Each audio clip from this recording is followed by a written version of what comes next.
ಓಂ ಶ್ರೀ ಗುರು ಬಸವಲಿಂಗಾಯ ನಮಃ. ಸರ್ವರಿಗೂ ಶರಣು ಶರಣ. ಶೂನ್ಯ ಸಂಪಾದನೆ ನೀವೆಲ್ಲರೂ ಸಾಮಾನ್ಯವಾಗಿ ಹೆಸರು ಕೇಳಿರ್ತೀರಿ. ಇದು ಲಿಂಗಾಯತ ಧರ್ಮದ ಒಂದು ವಿಶಿಷ್ಟವಾದಂತಹ ಗ್ರಂಥ. ಅದು ಒಂದು ಗ್ರಂಥ ಅಲ್ಲ, 4 ಅಥವಾ 5 ಜನ ಬೇರೆ ಬೇರೆ ಸಂದರ್ಭದಲ್ಲಿ ಸಂಪಾದಿಸಿರುವಂತಹ ವಚನಗಳ ಗ್ರಂಥ. ವಚನಗಳನ್ನೇ ಸಂಪಾದಿಸಿ ಜೋಡಿಸಿ ಘಟನೆಗಳನ್ನ ಕಲ್ಪಿಸಿ, ಅಂದ್ರೆ ಅನುಭವ ಮಂಟಪ, ಕಲ್ಯಾಣ, ಇದ್ರ ಬಗ್ಗೆ ವಚನಗಳಿದ್ದು ಅವುಗಳು ಕ್ರಮವಾಗಿ ಜೋಡಿಸಲ್ಪಟ್ಟಿರಲಿಲ್ಲ. ಒಂದು ವೇಳೆ ಜೋಡಿಸಲ್ಪಟ್ಟಿದ್ರೂ ಕೂಡ ಕಲ್ಯಾಣದ ರಕ್ತಕ್ರಾಂತಿಯ ಸಂದರ್ಭದಲ್ಲಿ ಅವು ಆ ಕಡೆ ಈ ಕಡೆ ಆಗಿರಬಹುದು. ಅವುಗಳನ್ನು ಜೋಡಿಸಿ ಹೀಗೆ ನಡೆದಿರಬಹುದು ಅನುಭವ ಮಂಟಪದಲ್ಲಿ ಅಂತ ಹೇಳಿ ಅವರು ಒಂದು 4 ಜನ, ಮುಖ್ಯವಾಗಿ ಶಿವಗಣ ಪ್ರಸಾದಿ ಮಹಾದೇವಯ್ಯ ಅಂತ ಒಬ್ರು, ಆಮೇಲೆ ಹಲಗೆಯಾರ್ಯ ಅಂತ ಒಬ್ಬನು, ಗುಮ್ಮಳಾಪುರ ಸಿದ್ಧ ಲಿಂಗ ಅಂತ ಹೇಳಿ ಒಬ್ರು, ಜೊತೆಗೆ ಗೂಳೂರು ಸಿದ್ಧವೀರಣ್ಣೊಡೆಯ, ಇವರೇ ಕೊನೆಯವರು.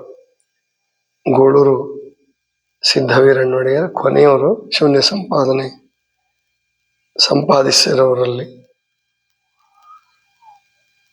ಆದರೆ ಅತ್ಯಂತ ಕ್ರಮಬದ್ಧವಾಗಿ ಮತ್ತು ಚಿಕ್ಕದಾಗಿ ಚೊಕ್ಕವಾಗಿ ಸಂಪಾದಿಸಿರ್ತಕ್ಕಂತಹ ಶ್ರೇಯಸ್ಸು ಗೂಳೂರು ಸಿದ್ಧವೀರಣ್ಣೊಡೆಯರಿಗೆ ಸಲ್ಲತ್ತೆ.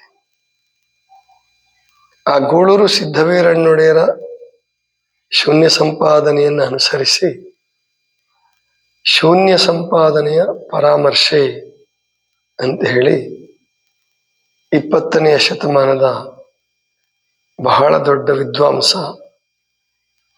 ಜೊತೆಗೆ ಅನುಭಾವಿ ಸಂಶಿ ಬೂಸ್ನೂರು ಮಠರವರು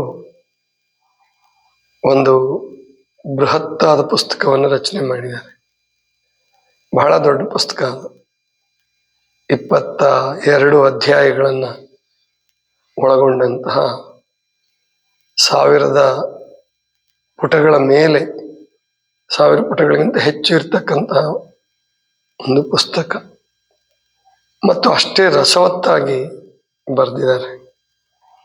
ವಿಜ್ಞಾನ ಮತ್ತು ತತ್ವಜ್ಞಾನ, ಅದರಲ್ಲೂ ತತ್ವಜ್ಞಾನ ಅಂದರೆ ಶೂನ್ಯ ಸಂಪಾದನೆಗೆ ಬರ್ತಕ್ಕಂಥ ಶರಣರ ತತ್ವಜ್ಞಾನವನ್ನು ಕುರಿತಾಗಿ ಪರಾಮರ್ಶೆ ಮಾಡಿರ್ತಕ್ಕಂಥದ್ದು. ವಿಮರ್ಶೆ ಕೇಳಿದ್ವಿ ನಾವೆಲ್ಲ, ಇದು ಪರಾಮರ್ಶೆ, ಇದು ಬಹಳ ವಿಶೇಷ. ಪರಾಮರ್ಶೆ ಅಂತಂದ್ರೆ ಶರಣರ ಆಶಯಗಳನ್ನ ಇನ್ನೂ ವಿಸ್ತಾರವಾಗಿ ಸೂಕ್ಷ್ಮವಾಗಿ ಚಿಂತನೆ ಮಾಡ್ತಾ ಮಾಡ್ತಾ ಮಾಡ್ತಾ ಒಂದು ರೂಪದಲ್ಲಿ ಪ್ರವಚನದ ರೀತಿಯಲ್ಲಿ ಬರೆದಿರ್ತಕ್ಕಂಥದ್ದು. ಮಾತಾಜಿಯವರು, ಲಿಂಗಾನಂದ ಪೂಜ್ಯರು, ಇವರೆಲ್ಲರೂ ಅಂದ್ರೆ ಆವಾಗಿನ ಕಾಲಕ್ಕೆ ಅಂದ್ರೆ 70ರ ದಶಕದಲ್ಲಿ, ಆ ಪುಸ್ತಕ ಬಿಡುಗಡೆ ಆಗಿರೋದು 69ನೇ ಇಸ್ವಿಯಲ್ಲಿ, ಮೊಟ್ಟ ಮೊದಲು ಬಿಡುಗಡೆ ಆಗಿರೋದು 69ರಲ್ಲಿ. 70ರಲ್ಲಿ ಅವರು 70ರ ದಶಕದಲ್ಲಿ ಇವರೇನು ಪ್ರವಚನಗಳನ್ನ ರಚನೆ ಮಾಡಿದರು, ಅದರಲ್ಲೂ ವಿಶೇಷವಾಗಿ ವಿಶ್ವಧರ್ಮ ಪ್ರವಚನ ಮತ್ತು ಲಿಂಗಾನಂದ ಗುರುಗಳು ಮಾಡ್ತಾ ಇದ್ದಂತಹ ಪ್ರವಚನಗಳು, ಅದಕ್ಕೆ ಈ ಶೂನ್ಯ ಸಂಪಾದನೆಯ ಪರಾಮರ್ಶೆಯ ಅನೇಕ ವಿಚಾರಗಳನ್ನು ಎತ್ಕೊಂಡಿದ್ದಾರೆ. ಆದರೆ ಆ ಪುಸ್ತಕದ ಬಗ್ಗೆ ಯಾಕೋ ಏನೋ ಹೆಚ್ಚು ಮಾತಾಡೋದಂಗೆ ಕಾಣಲಿಲ್ಲ. ಅಂದ್ರೆ ಅವರ ಗ್ರಂಥಗಳಲ್ಲಿ ಸಂಶೀಭೂಸ್ವರ ಮಠರ ಹೆಸರನ್ನಾಗ್ಲಿ ಪುಸ್ತಕವನ್ನಾಗ್ಲಿ ಹೆಚ್ಚು ತಗೊಂಡಿಲ್ಲ. ಆದರೆ ಬಸವಣ್ಣನವರು ಧರ್ಮಗುರು ಅಥವಾ ಮೂಲ ಪುರುಷ ಪ್ರವಾದಿ ಅಂತಕ್ಕಂಥದ್ದನ್ನ 69ರಷ್ಟು ಮೊದಲೇ 69ನೇ ಇಸ್ವಿಗಿಂತ ಮುಂಚೆನೆ, ಯಾಕಂದ್ರೆ 69ರಲ್ಲಿ ಪುಸ್ತಕ ಬಿಡುಗಡೆ ಆಗ್ಬೇಕಾದ್ರೆ ಅವರು ಅದಕ್ಕಿಂತ ಮುಂಚೆ ವಿಚಾರ ಮಾಡಿರ್ಬೇಕಲ್ಲ. ಅದರಲ್ಲೂ ಅಲ್ಲಮ ಪ್ರಭುಗಳ ವಚನ ಏನಿದೆ, ಒಂದು ಮರ್ತ್ಯ ಲೋಕದ ಮಹಾಮನೆ ಹಾಳಾಗಿ ಹೋಗಬಾರದೆಂದು ಕರ್ತ ನಟ್ಟಿದನಯ್ಯ ಒಬ್ಬ ಶರಣನ, ಅದು ಬಸವಣ್ಣನವ್ರ ಬಗ್ಗೆನೇ ಅಲ್ಲಮ ಪ್ರಭುಗಳು ಹೇಳಿರ್ತಕ್ಕಂತಹ ಬಹಳ ಅದ್ಭುತವಾದ ವಚನ. ಅದನ್ನ ಶೂನ್ಯ ಸಂಪಾದನೆಕಾರರು, ಅದರಲ್ಲಿ ಗೂಳೂರು ಸಿದ್ದವೀರಣ್ಣನೊಡೆಯರು ಅದನ್ನು ಪ್ರಸ್ತಾಪ ಮಾಡಿದ್ದಾರೆ. ಮತ್ತೆ ಶೂನ್ಯ ಸಂಪಾದನೆಕಾರರು ಅದ್ಭುತವಾಗಿ ಮತ್ತು ಸ್ಪಷ್ಟವಾಗಿ ಸುಮಾರು 300 ವರ್ಷಗಳ ಮೊದಲೇ, 300-400 ವರ್ಷಗಳ ಮೊದಲೇ ಹೇಳಿರ್ತಕ್ಕಂಥ ಸಂಗತಿ ಏನಪ್ಪಾ ಅಂದ್ರೆ, ಗುರು ಲಿಂಗ ಜಂಗಮ ಅಂದ್ರೆ ಬಸವಣ್ಣ, ಚನ್ನಬಸವಣ್ಣ, ಪ್ರಭುದೇವರು, ಇವರು ಪರಮಾತ್ಮನ ಸತ್ ಚಿತ್ ಆನಂದ ಸ್ವರೂಪಗಳ ಅವತಾರಿಗಳು ಅನ್ನೋದನ್ನ ಸ್ಪಷ್ಟವಾಗಿ ಹೇಳ್ಬಿಡ್ತಾರೆ. ಇದು ಬಹಳ ವಿಶೇಷವಾದಂತಹ ಸಂಗತಿ. ಇದು ಅದನ್ನು ವಚನಕಾರರು ಹೇಳಿದ್ದಾರೆ. 12ನೇ ಶತಮಾನದ ವಚನಕಾರರು ನೂರಾರು ವಚನಗಳಲ್ಲಿ ಇದನ್ನು ಪ್ರತಿಪಾದನೆ ಮಾಡಿದ್ದಾರೆ. ಆದ್ರೆ ಮುಂದಿನ ಪುರಾಣಕಾರರೇನು ಬಂದ್ರಲ್ಲ, ಅವ್ರು ಅದನ್ನ ಬಿಟ್ಬಿಟ್ಟಿದ್ರು. ಅದನ್ನ ಬಿಟ್ಬಿಟ್ಟು ಅವ್ರು ಮತ್ತೆ ಕೈಲಾಸದಿಂದನೇ ಕರ್ಕೊಂಡು ಬರುವಂತ ಅದನ್ನ ಮಾಡಿದ್ರು.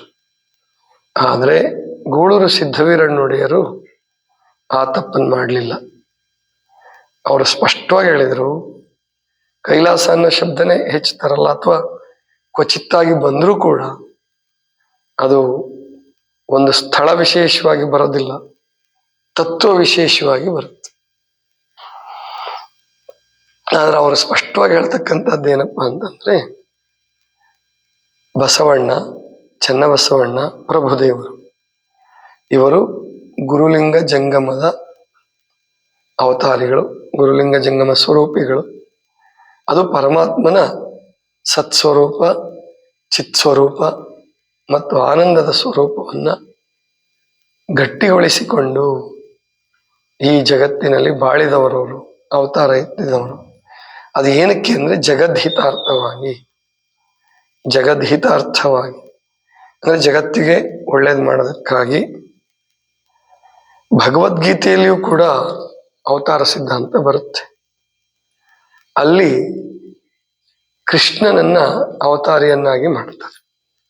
ಅದಕ್ಕಿಂತ ಮುಂಚೆ ವಿಷ್ಣುವನ್ನ ಅವತಾರಿಯನ್ನಾಗಿ, ಅದನ್ನ ಭಗವದ್ಗೀತೆಯಲ್ಲಿ ಮಾತ್ರ ಕೃಷ್ಣನೇ ಅವತಾರಿ, ನಾನು ಆಗಾಗ ಬರ್ತೇನೆ, ಕೃಷ್ಣನ ಕಡೆಯಿಂದ ವೇದವ್ಯಾಸರು ಹೇಳಿಸ್ತಾರೆ. ಅಲ್ಲಿ ಯಾರು ಬರ್ತಾರೆ ಆಗಾಗ? ಪರಿತ್ರಾಣಾಯ ಸಾಧೂನಾಂ ವಿನಾಶಾಯ ಚ ದುಷ್ಕೃತಾಂ ಧರ್ಮ ಸಂಸ್ಥಾಪನಾರ್ಥಾಯ ಸಂಭವಾಮಿ ಯುಗೆ ಯುಗೆ. ಬಹಳ ಅದ್ಭುತವಾದ ಶ್ಲೋಕ ಇದು. ಭಾರತೀಯರ ಮನಸ್ಸನ್ನ ರೋಮಾಂಚನಗೊಳಿಸಿದಂತಹ ಶ್ಲೋಕ, ಕಾಲ ಕಾಲಕ್ಕೆ ಹಿಮಾಲಯದಲ್ಲಿ ಅನುರಣಿಸಿದಂತಹ ಶ್ಲೋಕ ಇದು.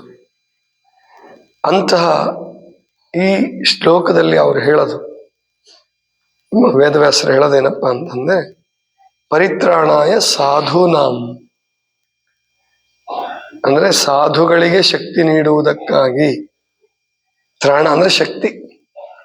ಪರಿತ್ರಾಣಾಯ ಸಾಧೂನಾಂ ವಿನಾಶಾಯ ಚ ದುಷ್ಕೃತಾಂ ಅಂದ್ರೆ ದುಷ್ಟರನ್ನ ವಿನಾಶ ಮಾಡಲಿಕ್ಕಾಗಿ. ಪರಿತ್ರಾಣಾಯ ಸಾಧೂನಾಂ ವಿನಾಶಾಯ ಚ ದುಷ್ಕೃತಾಂ ಧರ್ಮ ಸಂಸ್ಥಾಪನಾರ್ಥಾಯ. ಧರ್ಮವನ್ನ ಸಂಸ್ಥಾಪಿಸಲುದಕ್ಕೋಸ್ಕರವಾಗಿ, ಧರ್ಮ ಸ್ಥಾಪನೆಗಾಗಿ ನಾನು ಯುಗ ಯುಗಗಳಲ್ಲಿ ಹುಟ್ಟಿ ಬರುತ್ತೇನೆ. ನಾನು ಅಂದ್ರೆ ಯಾರು? ಕೃಷ್ಣ. ಅವ್ರ ಪ್ರಕಾರ ಕೃಷ್ಣನ ಅವತಾರ ಯಾರದ್ದು?